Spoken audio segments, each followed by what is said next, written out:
আজকে ছিল শ্রাবণ মাসের দ্বিতীয় সোমবার আর আজকের ওয়েদারটা খুবই সুন্দর ছিল। আজকে সকাল থেকে সারাদিন কি করলাম, মহাদেবের পুজো করলাম, কি রান্না করলাম, সারাদিন নিরামিষ খাইলাম আর আজকে সারাদিনটা কেমন কাটলো তাই আজকে আপনাদের সাথে শেয়ার করব। তো চলেন পুরো ভিডিওটা প্রথম থেকে শুরু করি। তো হ্যালো এভরিওয়ান, সবাইকে নমস্কার, আশা করি সবাই ভালো আছেন। তো আজকে ওয়েদারটা আসলেই সকাল থেকে খুবই ভালো ছিল আর আমি সকাল সকাল ঘুম থেকে উঠে পড়ছিলাম। আর তারপর স্নান টান করে আমরা চলে গেছিলাম নিচের ঘরে, কারণ নিচের ঘরে ঠাকুর ঘরে পুজো দিতে।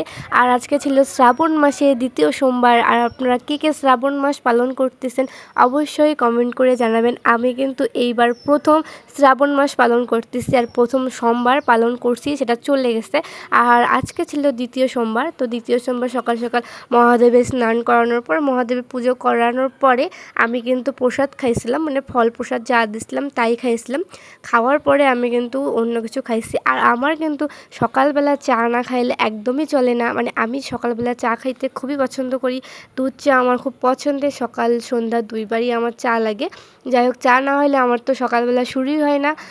চা খাইলে আমি অনেক এনার্জি পাই, যার কারণে আমি সকাল সকাল উঠে চা খাই। তবে আজকে কিন্তু সকাল থেকে উপাস ছিলাম প্রায় দুপুর পর্যন্ত। পুজো শেষ হয়েছে, তারপরে আমি খাওয়া দাওয়া করে রান্নাঘরে গেছি। তো আজকে রান্না করব নিরামিষ। আর নিরামিষের দিন এমনিতেই অনেক কিছু খাইতে ইচ্ছা করে না, তাই ভাবলাম শুধু দুইটা তরকারি করি, যেমন একটা সবজি আর একটা ডাল। তো সবজি রান্না করার জন্য প্রথম আমি গরম তেলে জিরে ফোড়ন দিয়ে সবজিটা সুন্দর করে ভেজে নেব। আর ভেজে নেওয়া হয়ে গেলে শুকনো একটু জিরে গুঁড়ো দেবো, আর গুঁড়ো দেওয়ার পরে একটু জল দিয়ে দেবো সিদ্ধ হওয়ার জন্য। তো এরকমভাবে রান্না করার পরে আমি ডালটা রান্না করব।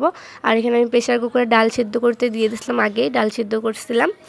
ডাল সিদ্ধ হয়ে যাওয়ার পরে ডালটা ফোড়ন দেবো। তো ডাল ফোড়ন দেওয়ার জন্য আমি ডালে গরম তেলের মধ্যে জিরে ফোড়ন দিছিলাম, তেজপাতা আর একটু ঘি দিছিলাম। তবে মটরের, যেহেতু আজকে আমি নিরামিষ মটরের ডাল রান্না করতেছি, তো নিরামিষ তরকারিতে একটু মিষ্টি দিলে খুবই ভালো লাগে, তাই আমি ডালে একটু মিষ্টি দিব। আর এটা যেহেতু মটরের ডাল ছিল, মানে তিতের ডাল ছিল, তো আমি এদিকে একপাশে উস্তেটা ভেজে নেব। আর উস্তে ভাজা হয়ে গেলে সেই উস্তেগুলো দিয়ে দেবো ডালের মধ্যে, মানে যেখানে ডালটা আমি ফোড়ন দিছি সেখানে দিয়ে দেবো সিদ্ধ হওয়ার জন্য। তবে তার আগে সুন্দর করে লাল করে ভেজে নিতে হবে। আমার কিন্তু তিতের ডাল খুব পছন্দের, নিরামিষের দিন আমার তিতের ডাল হলে আর অন্য কিছু লাগে না। রান্না করতেছিলাম আর বারবার পাশের জানালা দিয়ে উঁকি মারতেছিলাম, কারণ বাইরে ওয়েদারটা আসলে খুবই ভালো লাগতেছিল। কারণ একটু আগে রোদ্দুর দেখলাম, আবার দেখেন মেঘ করে আসছে, মনে হয় বৃষ্টি আসবে। মানে কেমন যেন ওয়েদার, এই রোদ্দুর তো এই বৃষ্টি, মানে প্রচুর বাতাস হচ্ছে বাইরে। আর এখনই মেঘ, আর মেঘগুলো এত সুন্দর লাগতেছে। আর এইটা হচ্ছে আমার মহাদেবের নীলকণ্ঠ ফুলের গাছ। এই ফুল দিয়ে পুজো করলে মহাদেব অনেক খুশি হয়ে যায়, এটা অনেক পছন্দের ফুল তার। আর মহাদেবের নাম যেহেতু নীলকণ্ঠ বলা হয়, তো নীলকণ্ঠ ফুল দিয়ে তাকে পূজা করলে সে অনেক খুশি হয়ে যায়। তো দুপুরে খাওয়া দাওয়া শেষ করে চলে গেছিলাম ছাদে একটু বাতাস খাইতে, কারণ বলছিলাম ওয়েদার খুবই ভালো, আর এই জন্য আমি ছাদে চলে আসছি। আর আমার বাড়ির পাশের ছাদে দেখেন কত সুন্দর ফুল ফুটছে গাছগুলোতে। মানে ভিতরের গাছগুলোতে যত্ন নেই, আসলে সেইগুলোতে ফুল ফোটে না, তবে যেটা যত্ন নেওয়া হয় না সেই গাছগুলোতে কিন্তু অনেক সুন্দর ফুল ফুটে আছে।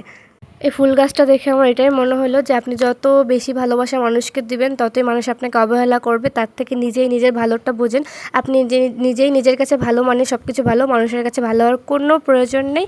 তো সবাই ভালো থাকবেন, সুস্থ থাকবেন। ভিডিওটা কেমন হয়েছে কমেন্ট করে জানাবেন।